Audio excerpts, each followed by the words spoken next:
வணக்கம். பிப்ரவரி 2026 மேஷ ராசிக்காரங்களுக்கு ரொம்பவே ஒரு ஸ்பெஷலான மாசம். ஏன்னா ஒரு மிகப்பெரிய ரொம்பவே அபூர்வமான ஒரு ஜோதிட நிகழ்வு நடக்க போகுது. தலைமை பண்புக்கு பேர் போன உங்களுக்கு இந்த மாசம் எப்படி ஒரு டேர்னிங் பாயிண்டா இருக்க போகுதுன்னு நாம் இப்ப விரிவாக பார்க்கலாம். இந்த முழு நிகழ்வோட மையப்புள்ளியே இந்த நம்பர் தான் 6. ஆமா, 6 கிரகங்கள் ஒரே வீட்ல இணைய போகுது. இது ஏதோ சாதாரண ஜோதிட நிகழ்வு கிடையாது, ரொம்பவே சக்தி வாய்ந்த ஒரு அமைப்பு. பாருங்க, பிப்ரவரி 2026க்கு ஒரு தனி முக்கியத்துவமே இருக்கு. ஏன்னா 6 முக்கிய கிரகங்கள் ஒன்னு சேர்ந்து கும்ப ராசியில நிக்க போகுது. இது ஒரு பவர்ஃபுல்லான காஸ்மிக் செட்டப்பை உருவாக்குது. இதனால ஒவ்வொரு ராசிக்கும் ஒவ்வொரு விதமான பலன்கள் கிடைக்கும். சரி, இப்ப இது உங்க ராசிக்கு எப்படி வேலை செய்ய போகுதுன்னு பார்க்கலாம். மேஷ ராசியில பிறந்தவங்களுக்கு இந்த வானியல் நிகழ்வு ஒரு மாபெரும் வெற்றியை தரக்கூடிய மாதமா அமைய போகுது. நீங்க எடுக்கிற எல்லா முயற்சிகள்லையும் பாசிட்டிவ் ரிசல்ட்ஸ் நிச்சயம்.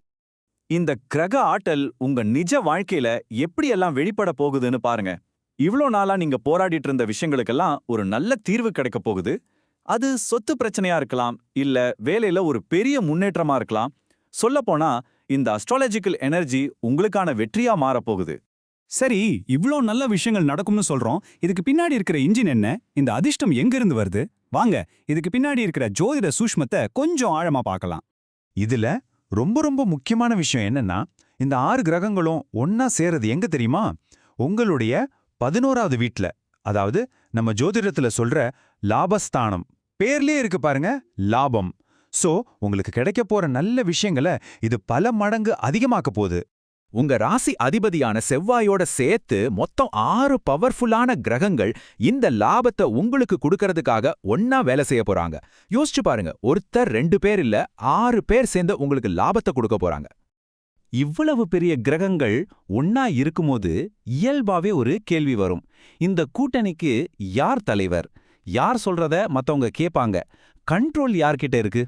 இந்த நிலைமையத்தான் நம்ம ஜோதிடத்துல கிரக யுத்தம்னு சொல்றோம். அதாவது ஒரே வீட்டுக்குள்ள பல கிரகங்கள் சண்டை போடுற மாதிரி. இதுல யாரு ரொம்ப பலசாலியோ அவங்க தான் ஜெயிக்க முடியும். அவங்க தான் கண்ட்ரோலை எடுத்து மத்த கிரகங்களோட பலனையும் சேர்த்து கொடுப்பாங்க. இப்போ இந்த 6 பேர்ல தலைமை கிரகமான சூரியனா, உங்க ராசி அதிபதி செவ்வாயா, இல்ல நீதிமானான சனியா, யார் இந்த யுத்தத்துல ஜெயிப்பாங்கன்னு நினைக்கிறீங்க? ஆச்சரியமா இருக்கா? ஆனா உண்மை இதுதான். இந்த கிரக யுத்தத்துல ஜெயிக்க போறது நிழல் கிரகமான ராகு தான். சூரியனையே மறைக்கிற சக்தி ராகுவுக்கு உண்டு. அந்த ராகு உங்க லாப வீடான 11ஆம் வீட்டுல இருக்கிறதால இந்த பிரம்மாண்டமான சக்தியை உங்களுக்கு நல்ல லாபங்களை கொடுக்கறதுக்காகவே பயன்படுத்துவார். ஆனா இவ்ளோ சக்தி வாய்ந்த கிரகங்கள் ஒன்னா சேரும்போது உலக அளவுல சில பாதிப்புகளும் வர வாய்ப்பு இருக்கு. இயற்கை சீற்றங்கள் இல்ல நாடுகளுக்கு இடையில சின்ன மோதல்கள் வரலாம். இங்கதான் ஒரு பெரிய ட்விஸ்டே இருக்கு. இதுதான் இந்த அமைப்போட மிக முக்கியமான புள்ளி. உங்க பாக்கிய அதிபதியான குரு பகவான் இந்த கூட்டத்துல சேராம தனியா நின்னு இந்த முழு அமைப்பையும் தன்னோட சுப பார்வையால பாக்குறாரு. அது எப்படி தெரியுமா? ஒரு தெய்வீக கவசம் மாதிரி. நடக்கவிருந்த குழப்பத்தையும் ஆபத்தையும் தடுத்து அதையே உங்களுக்கு ஒரு மிகப்பெரிய வெற்றியா மாத்தி கொடுக்க போறாரு. இங்க ஒரு அருமையான உதாரணம் சொல்லலாம். சயின்ஸ் படி எப்படி ஜூபிட்டரோட ஈர்ப்பு விசை நம்ம பூமியை விண்கற்கள்ல இருந்து காப்பாத்துதோ, அதே மாதிரி தான் ஜோதிடத்துல குருவோட பார்வை நம்மள அண்டத்துல நடக்கிற பிரச்சனைகள்ல இருந்து காப்பாத்துது. அதாவது நமக்கு வரக்கூடிய சங்கடங்களை குரு தன்னோட பார்வையாலேயே தடுத்து நிறுத்துறாரு. உங்களுக்கு ஞாபகம் இருக்கலாம், 2020ல இதே மாதிரி ஒரு 6 கிரகச் சேர்க்கை நடந்தது. ஆனா அதுக்கும் இதுக்கும் ஒரு பெரிய வித்தியாசம் இருக்கு. அப்போ குரு அந்த கிரக யுத்தத்துக்குள்ளேயே மாட்டிட்டு இருந்தாரு. ஆனா இப்போ அவர் தனியா சுதந்திரமா இருந்து நம்ம பாதுகாவலரா செயல்படுறாரு. இதுதான் ரொம்ப முக்கியமான வித்தியாசம். சரி, இவ்வளோ பெரிய விஷயங்கள் வானத்துல நடக்குது. இதுல இருந்து நீங்க தெரிஞ்சுக்க வேண்டிய முக்கியமான விஷயம் என்ன? நம்ம எப்பவுமே ஞாபகத்துல வச்சுக்க வேண்டிய ஒரு விஷயம், கோச்சார பலன்கள் அப்படிங்கிறது ஒரு கைடு மாதிரி தான். அது ஒரு பொதுவான வானிலை அறிக்கை மாதிரி. ஆனா உங்க வாழ்க்கையோட தனிப்பட்ட பயணத்தை அது மட்டுமே முடிவு செய்யாது.